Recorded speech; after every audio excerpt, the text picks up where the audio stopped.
शिर्डीच्या परिक्रमेमध्ये लाखो भाविकांची गर्दी आहे आणि बोल्यावर चढण्याच्या अगोदर मंडपात प्रवेश करण्याच्या अगोदर या ठिकाणी नव दाम्पत्य नवरी नवरदेव जे आहे ते या ठिकाणी शिर्डी परिक्रमेमध्ये या ठिकाणी साईबाबांचा आशीर्वाद घेण्यासाठी या परिक्रमेत हजेरी लावली आहे। आपल्याबरोबर बोलण्यासाठी या ठिकाणी नव दाम्पत्य आहे, आपण बोलणार आहोत।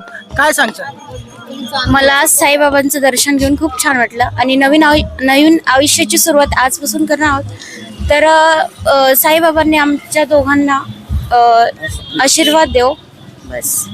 साईबाबांचा रथ देखील आपण ओढलाय, यामध्ये शिर्डीमध्ये परिक्रमेमध्ये सहभाग घेतलाय।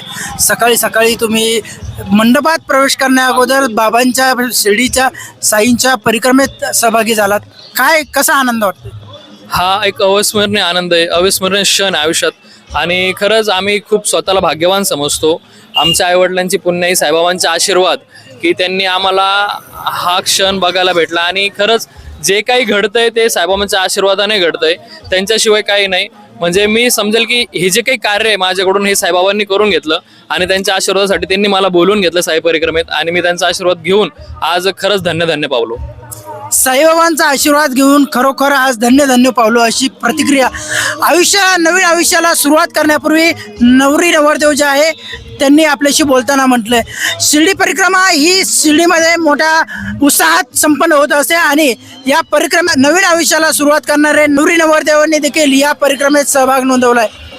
एकूणच बघितलं तर अतिशय आनंदी आणि उत्साही वातावरणामध्ये ही परिक्रमा संपन्न होते। Rahul Kolge, RK news Marathi.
दादा